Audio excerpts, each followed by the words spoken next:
Hi, magandang araw po sa inyong lahat for our second reading of the day. Tingnan naman po natin kung ano po ang current feelings ng inyong person as of this very moment by using the pink oracle, no? Ating pink oracle card, no? Tingnan po natin kung ano naman po ang makikita natin sa current feelings ng person nyo right at this very moment, ano? Ilalabas ko po or nilabas ko po ulit yung ating everyday na wishing incenso. Ini-incenso ko po yan bago ko yan ilabas, no? Kahit patugtugin nyo lang po yan hanggang dulo or i-open nyo lang po yan, makukuha po yan ang desires of your heart, no? Kaya huwag nyo pong baliwalain yan, mabisa po yan, huwag pong gamitin sa masamang intensyon.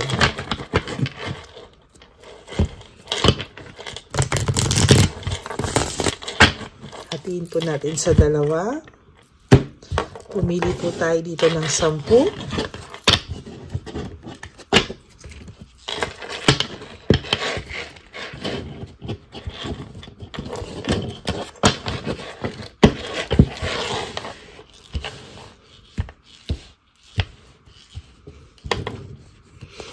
One, 2, 3, 4, 5, 6, 7, 8, 9, and 10.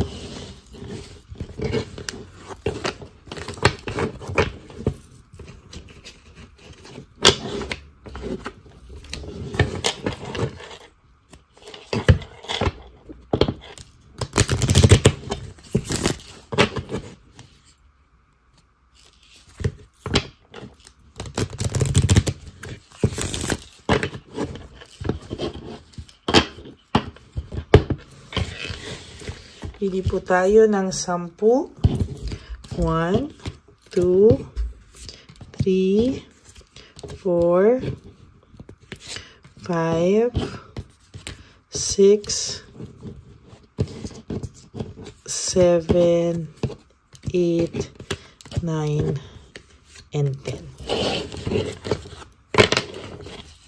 Ngayon, tignan po natin kung ano po ang makikita natin sa feelings ng inyong current person.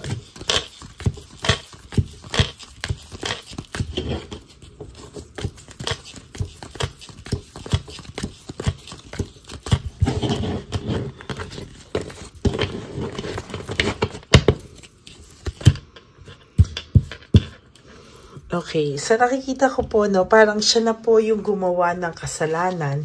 Pero parang ikaw po yung kanyang sinisi na may iba o kaya napagbintangan, kumbaga ikaw po ay alam mo na po na may iba na siya, pero ikaw pa rin po yung sinisi niya na may iba o ikaw po yung binaliktad niya, no? Pero pinagsisihan niya po yan. Nakalagay po dito na I wish I could take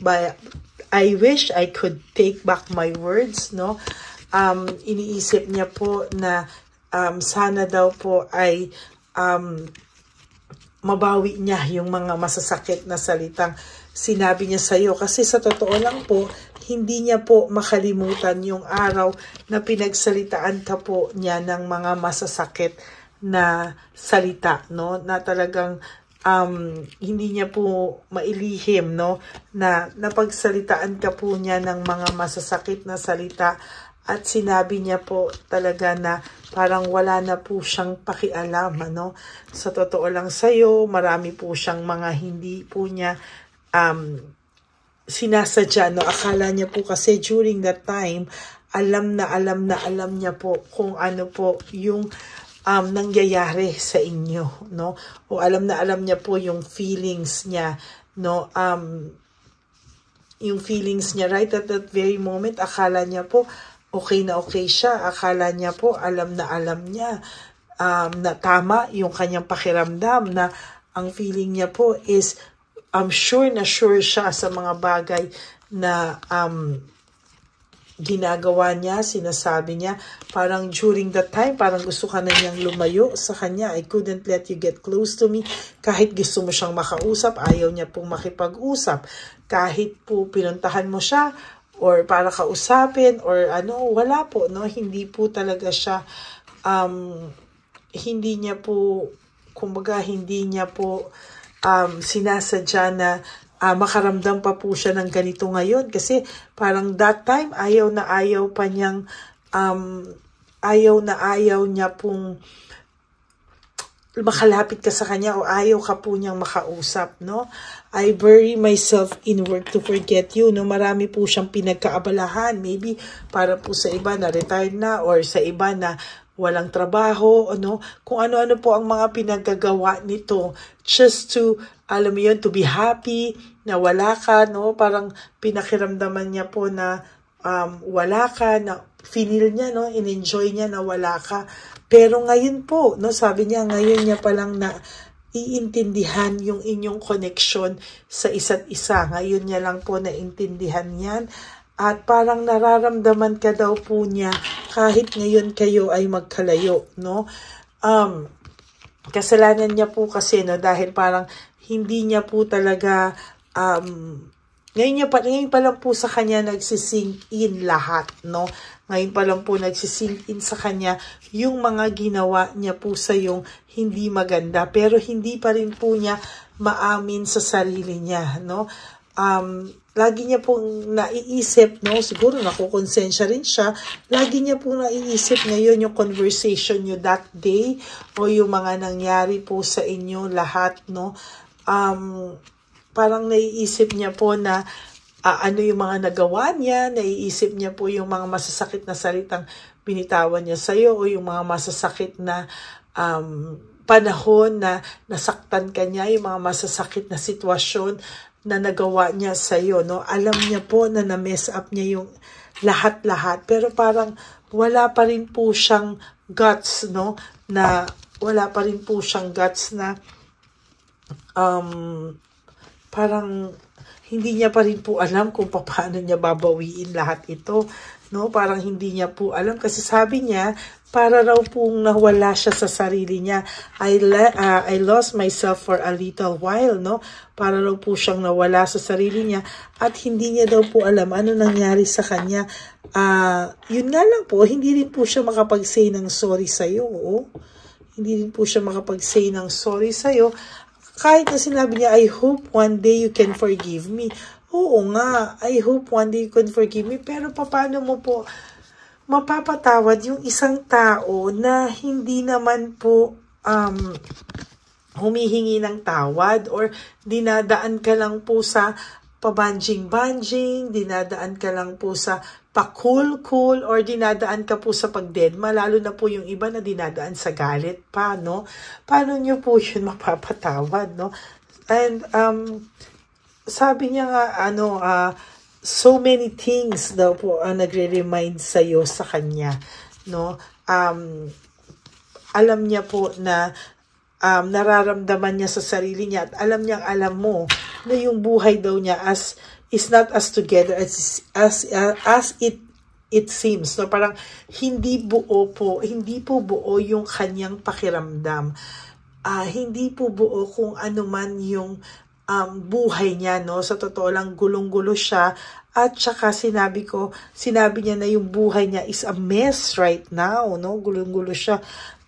Ang buhay niya ay talagang malungkot, no? Sinasabi niya nga na, I wonder if you are happy without me. Iniisip niya po, masaya kaya siya na wala ako sa buhay niya? Masaya kaya siya na patuloy na nabubuhay siya na wala na ako sa buhay niya? Yun po yung mga naiisip po niya, no, na hindi niya po akalain, no, hindi niya po akalain na maiisip at maiisip pa rin po niya, no. Sabi niya nga, sometimes I stay awake thinking about you, no. Naiisip ka po nitong taong to, no. Naiisip ka po niya na umaasa po siya na naiisip mo rin po siya at umaasa pa rin po siya na sana daw po one day you will be together again. Pero paano? papaano po niya ikaw aasahan na babalik ka sa kanya kung wala naman po siyang ginagawang any effort para sa iyo, o wala rin po siyang naaasahan na magiging masaya pa siya sa feeling mo.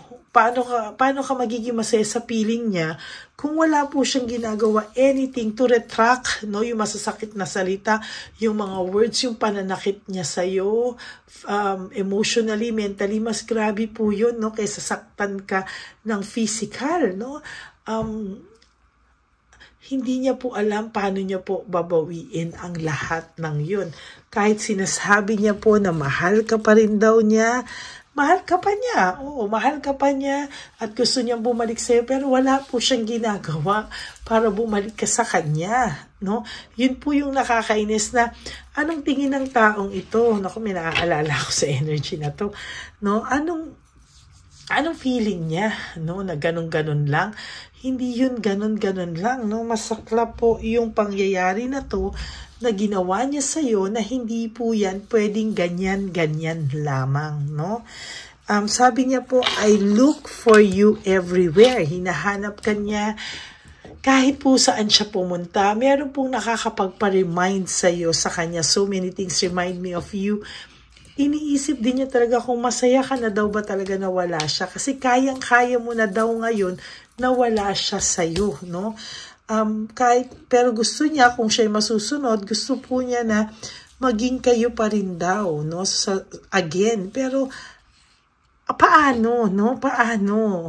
Kung wini-wish mo lang i-take back yung words mo, wala kang actions, paano kaya yun, ano? And ayan po, I love you unconditionally. Parang sa akin po ay mahal ka nitong taong to. Yes, mahal ka pa niya, pero kulang po sa actions, and action speaks louder than words, no? Kung wala po siyang gagawin anything to win you back, I guess wag ka pong bibigay na ikaw po ang gagawa ng way, wag ka pong hindi ka po pang ganun lang, and I hope ma-realize mo po yan. Okay? So, yan po ang ating second reading of the day, kung ano po ang current feelings niya sa'yo. Mahal ka pa niya, gusto niyang bumalik, pero wala pa siyang, hindi niya alam kung paano at saan magsisimula, no? Ang sabi ko nga po sa inyo, wag na wag pong ikaw ang gagawa, tandaan mo ha, ng efforts and move, dahil kailangan po i-value ka ng taong ito. Okay, so maraming salamat po sa inyong lahat, and I hope na naka-resonate kayo, and if you do, can you please give me a like for this video and comment down below para alam ko naman po kung ano ang current feelings mo naman, 'di ba? And for those of you who would like to have a private reading with me, you can message me po at Ladyly Elena, that's Ladyly Elena, nasa dulo po yan ng ating video. Diyan nyo lang po ako makokontak, that's my only official and legit FB account. Ayan. At for those of you who would like to give me also a super thanks for this video, I would really appreciate that and be thankful for that, dahil nag-iipon na po tayo ngayon para sa ating One Love a Day Christmas edition for our dear lolos and lolas. Mga street elderly po, no? Ibig sabihin, kung may batang kalye, meron din pong matandang kalye. Yung makikita mo lang po sa kalye, nakawawa naman po at pinabayaan ng mga anak, no? So, yan po, no? Yan po ang ating mga tinutulungan at advocacy. Yan po ang ating reason bakit po tayo nandito, no? So maraming salamat po sa inyong lahat. And sa aking ever loyal and solid Lady Elena friends, family, and subscribers, I love you all from the bottom of my heart. Mahal na mahal ko po kayong lahat. And sana po mapanood nyo muna po yung first reading of the day bago po kayo tumalon at tumakbo dito sa second reading of the day. Maraming salamat po sa inyong lahat. And ang lagi ko nga pong bilin sa inyo is just to live one day at a time. no? You wake up and do 3 things that will make you happy for today. Prioritize yourself. Huwag niyo muna pong isipin ang birthdays, anniversary, Christmas, New Year, at ang much awaited na Valentine's Day para sa inyo at mga anniversaries, no? Just live for today, no? You sleep for tonight, you wake up again tomorrow because tomorrow is another day, and do it tomorrow, after tomorrow, after tomorrow. Gawin niyo po lahat yan every day, no? And I hope na one day magising na lang kayo na kaya ko na pala, nakasurvive na pala ako, at mas makakasurvive pa ako sa mga susunod na araw. Yan po, no? And of course, life is too short. Don't make it shorter by stressing yourself from all the pains and heartaches na binigay sa inyo ng kahapon. Just surrender everything to the divine universe and just let go and let God write your life and love story. I will be back for another set of reading. Ako po ay magbabalik for another set of reading for our second reading of the day. Maraming salamat po sa inyo, and may God bless you all, and I love you all from the bottom of my heart. I will be back po. Huwag po kayong malulungkot. Okay, bye po!